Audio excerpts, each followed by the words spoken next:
Everyone. तो आज हम लोग 12th क्लास में चर्चा करेंगे रिप्रोडक्टिव फेज इन प्लांट्स। पिछले क्लास में हम लोगों ने चर्चा की थी एसेक्सुअल रिप्रोडक्शन, जिसमें हम लोगों ने पढ़ा था हॉर्टिकल्चर के बारे में।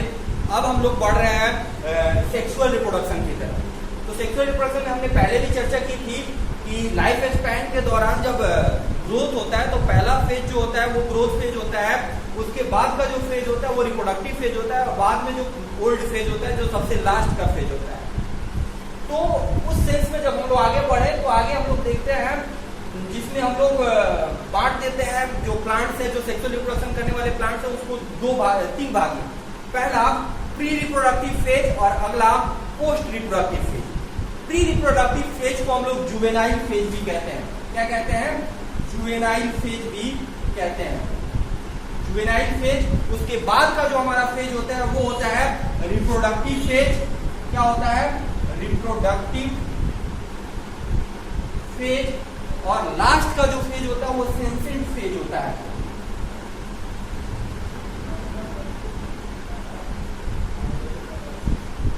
जिसको हम लोग ओल्ड फेज भी कहते हैं। ठीक है, अगर प्लांट की बात करें तो ये जुवेनाइल फेज को हम लोग एक और फेज नाम देते हैं, जिसको हम लोग कहते हैं वेजिटेटिव फेज। क्या कहते हैं? Vegetative phase. ये फेज जो होता है वो फास्ट ग्रोइंग फेज होता है। फास्ट ग्रोइंग कहने का मतलब होता है कि किसी भी जीव में, चाहे वो प्लांट्स हो या एनिमल्स हो, कोई भी सेक्सुअल रिप्रोडक्शन करने वाला अगर ऑर्गेनिज्म है तो इस फेज में उसका जो ग्रोथ होता है वो काफी फास्ट होता है। और आप समझ सकते हैं कि जब ग्रोथ उसका फास्ट होगा तो उसका मेटाबॉलिक प्रोसेस भी फास्ट होगा, उसको एनर्जी की ज्यादा जरूरत पड़ेगी। ठीक है, तो इस फेज में एनर्जी की ज्यादा खपत होती है, इसमें मेटाबॉलिक रेट ज्यादा होता है और ग्रोइंग जो होता है वो काफी फास्ट होता है, ग्रोथ इसका काफी तेजी से होता है। तो इस फेज को हम लोग प्लांट्स की अगर बात करें तो इसको वेजिटेटिव फेज भी कहते हैं। एक तरह से देखा जाए तो इसमें जो भी रिप्रोडक्टिव ऑर्गेन होते हैं, जिसमें जो रिप्रोडक्शन से रिलेटेड होते हैं, बेसिकली सेक्सुअल रिप्रोडक्शन से रिलेटेड होते हैं, वो मैच्योरिटी की तरफ आगे बढ़ते हैं। किस तरफ आगे बढ़ते हैं? मैच्योरिटी की तरफ आगे बढ़ते हैं। तो ये फेज तब तक रहता है जब तक कि अगर प्लांट की बात करें, जब तक कि उसमें फ्लावरिंग शुरू नहीं हो जाती। यानी कि जुवेनाइल फेज टिल फ्लावरिंग, यानी कि मतलब है कि जैसे फ्लावरिंग शुरू होता है, इसका मतलब है कि वो फ्लावरिंग का शुरू होना प्लांट्स में इंडिकेशन है जुवेनाइल फेज के खत्म होने की और रिप्रोडक्टिव फेज के शुरू होने की। यानी कि अगर बैरियर पॉइंट यहाँ पे कहा जाए तो हम लोग यहाँ लिख सकते हैं कि फ्लावर इज द इंडिकेशन, चाहे flowering is the indication of end of juvenile phase in plants and beginning of reproductive phase in plants। समझे? यानी कि प्लांट्स में फ्लावर का आना जुवेनाइल फेज के समाप्त होने और रिप्रोडक्टिव फेज के शुरू होने का इंडिकेटर है। ठीक है, जब फ्लावरिंग शुरू हो जाती है तो उस फेज को हम लोग कहते हैं रिप्रोडक्टिव फेज। यानी कि रिप्रोडक्टिव फेज में अगर प्लांट की बात करें तो फ्लावरिंग शुरू होती है। फ्लावर क्या है? अगर सेक्सुअल रिप्रोडक्शन करने वाले प्लांट्स की बात करें तो फ्लावर उसका बेसिक रिप्रोडक्टिव ऑर्गेन है। क्या है? बेसिक रिप्रोडक्टिव ऑर्गेन है, जिसमें आइदर फीमेल रिप्रोडक्टिव ऑर्गेन या मेल रिप्रोडक्टिव ऑर्गेन या दोनों एक साथ मौजूद होते हैं। कुछ प्लांट्स ऐसे होते हैं जिसमें एक ही फ्लावर में मेल तथा फीमेल रिप्रोडक्टिव दोनों सिस्टम मौजूद होते हैं, जबकि कुछ प्लांट्स ऐसे होते हैं जिसमें मेल रिप्रोडक्टिव प्लांट्स किसी अलग फ्लावर में, जबकि फीमेल रिप्रोडक्टिव प्लांट्स जो होते हैं वो अलग फ्लावर में मौजूद होते हैं। ठीक है, तो इसको हम लोग बोलते हैं, तो इस फेज को यानी कि फ्लावरिंग के बाद वाले फेज को हम लोग बोलते हैं रिप्रोडक्टिव फेज। और वह फेज जिसमें फ्रूटिंग के बाद फ्लावरिंग सीजन समाप्त हो जाता है उसको हम लोग बोलते हैं सेंसेंट फेज। तो इसकी चर्चा हम लोग थोड़ा बाद में करेंगे, फिर बाद में समझेंगे, लेकिन यहाँ पे हम लोग अभी डिटेल में चर्चा करने जा रहे हैं रिप्रोडक्टिव फेज की, कि ये फ्लावरिंग जो होता है किस तरह से, इस फ्लावरिंग के बेसिस पे हम लोग किस तरह से प्लांट्स को ग्रुप अप कर सकते हैं, किन किन भागों में, किन किन समूह में बांट सकते हैं। प्रेजेंस ऑफ फ्लावरिंग, जो ये देखना है इसमें कि जो प्लांट्स हैं वो किस तरह की उनमें फ्लावरिंग हो रही है, एक साल में कितने फ्लावर दे रहे हैं या हमेशा उनमें फ्लावरिंग हो रही है, ये सारी चीजें हम लोग देखेंगे। तो अगर उस बेस पे इसको हम लोग बांटे तो हम लोग बांट सकते हैं प्लांट्स को, flowering plants actually flowering plants को हम लोग दो भाग में बांट सकते हैं। एक होगा मोनोकार्पिक और दूसरा होता है पॉलीकार्पिक। मोनोकार्पिक और पॉलीकार्पिक। मोनोकार्पिक का मतलब है कि flowering only once during their life time, flowering only once during their life span, आप बोल सकते हैं flowering only once during their life span, यानी कि उसके पूरे जीवन काल में सिर्फ एक और सिर्फ एक बार उसमें फ्लावरिंग होगा। अगर तो उस प्लांट को हम लोग कहते हैं मोनोकार्पिक प्लांट। लेकिन पॉलीकार्पिक प्लांट में क्या होता है कि इसमें फ्लावरिंग मोर देन वन होता है, यानी कि इसके लाइफ स्पैन में, इसकी टोटल लाइफ स्पैन में फ्लावरिंग जो होता है एक बार से ज्यादा होता है। यहाँ पे उसके जीवन काल में फ्लावरिंग एक ही बार होता है, लेकिन पॉलीकार्पिक में जो होता है वो यहाँ पे जो फ्लावरिंग होती है वो एक बार से ज्यादा होती है। उसके जीवन काल में जो फ्लावरिंग होती है वो एक बार से ज्यादा होती है। ठीक है, तो यहाँ पे अगर देखें तो मोनोकार्पिक को हम लोग एनुअल, बाई एनुअल और पेरी एनुअल में बांट सकते हैं, यानी कि एक वर्षीय, द्विवर्षीय और बहुवर्षीय। कहने का मतलब है कि इसमें जो कुछ ऐसे फ्लावर हैं जिनका जीवन काल एक वर्ष में ही समाप्त हो जाता है और उतने ही समय में वो एक बार फ्लावरिंग करते हैं, एक बार फ्लावरिंग करते हैं और एक ही वर्ष में उनका जीवन काल समाप्त हो जाता है। जैसे आप लोगों के सामने नॉर्मल एक एग्जांपल है, जैसे सीरियल्स, अनाज, धान है, गेहूं है, मक्का है, बाजरा है। आप लोग देखते हैं ना कि एक सीजन में आप एक जो आपका समर सीजन होता है, अभी का जो सीजन चल रहा है, अभी गेहूं की कटाई हुई है, तो अभी का जो सीजन चल रहा है उसमें जो 6 महीने के अंदर आप गेहूं लगाते हैं, फिर उसमें धान लगाते हैं, यानी कि इनका जीवन काल लगभग 6 महीने के अंदर, मतलब एक ऑलमोस्ट जो टाइम है वो ऐसा है कि 6 महीने के अंदर समाप्त हो जाते हैं, यानी कि एक वर्ष के अंदर ये समाप्त हो जाता है। और आप ये भी जानते हैं कि ये गेहूं का पौधा एक ही बार फ्लावरिंग करता है, फ्रूटिंग करता है, फिर उसका लाइफ वो समाप्त हो जाता है, यानी कि वो सेंसेंट फेज की तरफ बढ़ जाता है और समाप्त हो जाता है। तो ऐसे प्लांट्स को हम लोग बोलते हैं एनुअल प्लांट, यानी कि वार्षिक पौधा।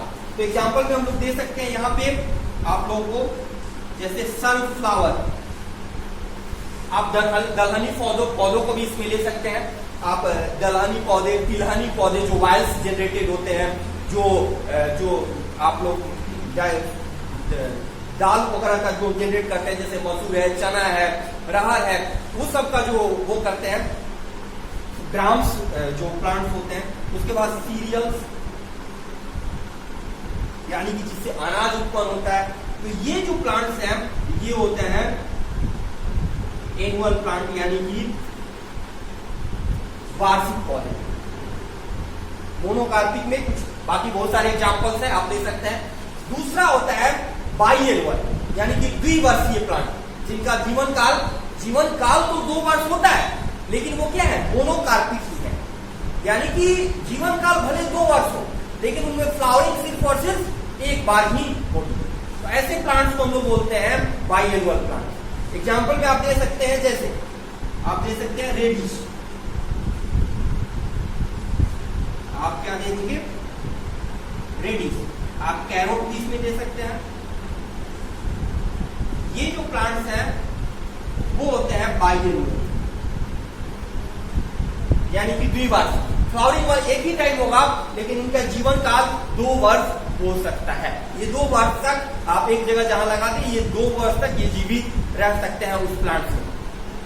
इसके बाद आता है पेरिन्यूअल प्लांट्स। यहाँ पे हम लोग यहाँ पे लिखते हैं जगह कभी, आप यहाँ पे हम लिख सकते हैं यहाँ पे, जैसे बैम्बू, क्या लिखा हमने, बैम्बू, यानी कि बांस। ये आप देखिएगा कि इनका जीवन काल जो होता है ये 50 वर्ष पर एक बार फ्लावरिंग करते हैं, 50 वर्ष पर एक बार। बहुत सारे लोग ऐसे हैं जो बांस का जो फ्लावर है नहीं देख पाए हैं शायद, लेकिन आप कभी देखने की कोशिश कीजिएगा। जो बैम्बू का पौधा लगभग 50 वर्ष तक शायद जीवित रह जाता है, उसमें फ्लावरिंग होती है। तो ऐसे फ्लावर जो होते हैं वो बैम्बू जो होते हैं वो 50 वर्ष तक एक बार फ्लावरिंग करते हैं, लेकिन वो चाहे उनका जीवन काल जितना हो उसमें फ्लावरिंग सिर्फ और सिर्फ एक बार होती है। तो ऐसे प्लांट्स को हम लोग कहते हैं पेरिन्यूअल। क्या कहते हैं? पेरिन्यूअल, यानी कि बहुवार्षिक पौधा।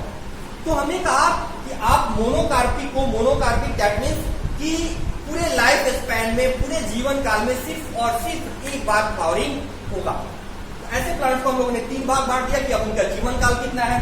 सनफ्लावर या सीरियल्स, यानी कि जितने भी अनाज हैं या जितने भी बेसिकली बहुत सारे दलहनी पौधे हैं, बहुत सारे तिलहनी पौधे जिनसे वाइस जनरेट होता है, जिनसे ग्राम्स जनरेट होते हैं, वो सारे आते हैं एनुअल प्लांट्स के अंतर्गत, लेकिन फ्लावरिंग सिर्फ एक बार ही होगी। उसके बाद रेडिस या कैरोट है, उसके अलावा भी बहुत सारे हैं। इनका जो जीवन काल होता है वो बाइएनुअल यानी कि द्विवार्षिक होता है, लेकिन फ्लावरिंग मोनोकार्पिक यानी कि सिर्फ और सिर्फ एक बार। बैम्बू, इनका जीवन काल बहुत ज्यादा होता है, लेकिन फ्लावरिंग सिर्फ एक बार होती है, वो भी लगभग 50 वर्ष के आसपास। अगर वो रह गए तो 50 वर्ष के आसपास उनमें फ्लावरिंग देखी जाती है और काफी बड़ी मात्रा में देखी जाती है, काफी छोटे छोटे फ्लावर होते हैं। अब हम लोग बात करेंगे पॉलीकार्पिक।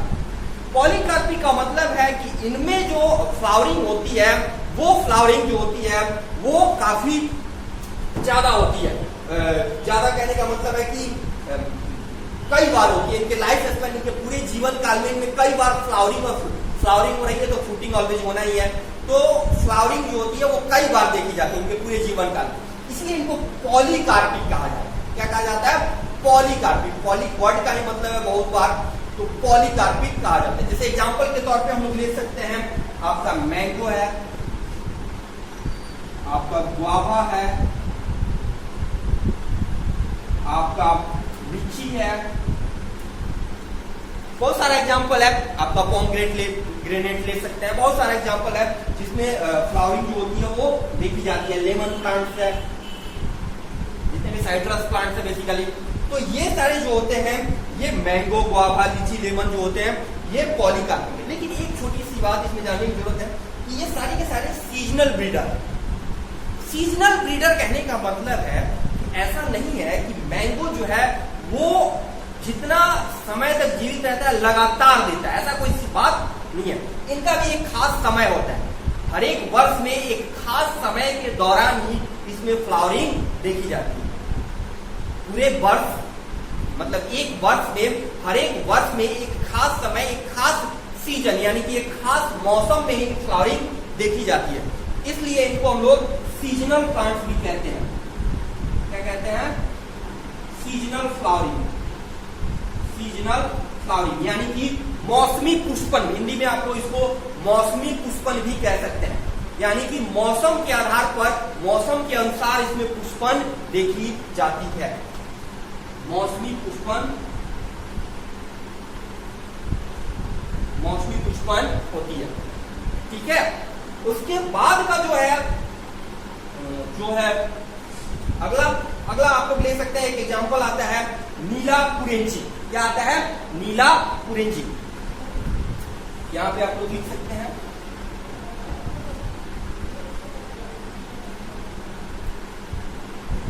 नीला कुरेंची। नीला कुरेंची की एक खासियत है कि ये जो है वो 12 वर्ष में सिर्फ और सिर्फ एक बार फ्लावरिंग करता है। 12 वर्ष में सिर्फ और सिर्फ एक बार फ्लावरिंग करता है, और इसका जो फ्लावरिंग होता है वो बहुत ज्यादा मात्रा में होता है। क्या होता है? बहुत ज्यादा मात्रा में होता है, पीले कलर का फ्लावर होता है, इतना ज्यादा फ्लावरिंग करता है। इसका जो हैबिटेट है वो हिल स्टेशन के आसपास होता है, तो इतना ज्यादा मात्रा में करता है कि इसके फ्लावर से एक चादर सी पिट जाती है रूम में। तो ये सैलानियों को यानी कि टूरिस्टर को जो है वो काफी ज्यादा मात्रा में अट्रैक्ट करते हैं अपनी तरफ। तो इसके फ्लावरिंग के दौरान हिल स्टेशन पे टूरिस्टर की संख्या जो है बेसिकली एक्चुअली बढ़ जाती है। तो अगर एनसीईआरटी की हम लोग डाटा देखें तो इसका जो फ्लावरिंग हुआ था एनसीईआरटी के डाटा के अनुसार हो सकता है कि 2018 में भी हुआ हो। डाटा के अनुसार सितंबर 2006 यानी कि सितंबर 2006 में इसकी फ्लावरिंग पिछले बार हुई थी। डाटा चूंकि पुराना है, हो सकता है कि सितंबर 2018 में भी इसमें फ्लावरिंग हुई हो, क्योंकि 12 वर्ष के बाद इसमें रिपीटेशन होता है।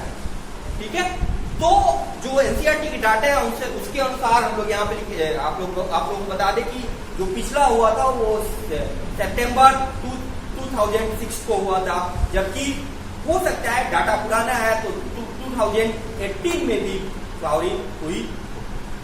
तो ये हमने देखा कि आपका जो प्लांट्स है वो आप प्लांट्स, अगर हम लोग रिप्रोडक्शन इन प्लांट्स की बात करें तो जुवेनाइल फेज, रिप्रोडक्टिव फेज और सेंसेंट फेज। जुवेनाइल फेज को प्लांट्स में हम लोग वेजिटेटिव फेज भी कहते हैं, जो फास्ट ग्रोइंग होता है, जिसमें काफी तेजी से विकास होता है। जो रिप्रोडक्टिव ऑर्गन्स हैं उनकी मैच्योरिटी होती है, मतलब मैच्योरेशन की तरफ वो बढ़ते हैं। रिप्रोडक्टिव फेज में वो फाइनली मैच्योर हो जाते हैं, फ्लावरिंग शुरू हो जाता है। ये जो फ्लावरिंग है, अगर एक क्वेश्चन बनता है कि आप किसी पौधे में रिप्रोडक्टिव फेज की शुरुआत हुई है या नहीं हुई है, कैसे पहचानिएगा? तो अगर वह उस पौधे में फ्लावरिंग की शुरुआत हो चुकी है, इसका मतलब है कि उसमें रिप्रोडक्टिव फेज की शुरुआत हो चुकी है। अगर फ्लावरिंग की शुरुआत नहीं हुई है, इसका मतलब है कि उसमें रिप्रोडक्टिव फेज की शुरुआत अभी नहीं हुई है, पौधा पूरी तरह मैच्योर नहीं है, यानी कि पौधे का कौन सा फेज चल रहा है? वेजिटेटिव फेज चल रहा है। तो किसी भी फ्लावरिंग पौधे में, किसी भी पुष्पी पौधे में फ्लावर का निकलना, पुष्पन का शुरू होना जुवेनाइल फेज या वेजिटेटिव फेज के समाप्त होने और रिप्रोडक्टिव फेज के शुरू होने का इंडिकेशन है। तो ये एक छोटा सा पॉइंट था जिसको हम लोगों ने देखा। आगे हम लोग देखेंगे सेक्सुअल रिप्रोडक्शन मैकेनिज्म कैसे होता है, कैसे सेक्सुअल रिप्रोडक्शन संपन्न होता है प्लांट्स में, उसके क्या क्या स्टेप्स हैं। क्योंकि सेक्सुअल रिप्रोडक्शन को हमने पहले ही बताया कि काफी कॉम्प्लेक्स प्रोसेस है, तो बहुत सारे स्टेप्स में संपन्न होता है, लंबा प्रोसेस है। इसलिए अगले क्लास में हम लोग देखेंगे सेक्सुअल रिप्रोडक्शन कैसे संपन्न होता है इन प्लांट्स। आज के लिए बस इतना ही।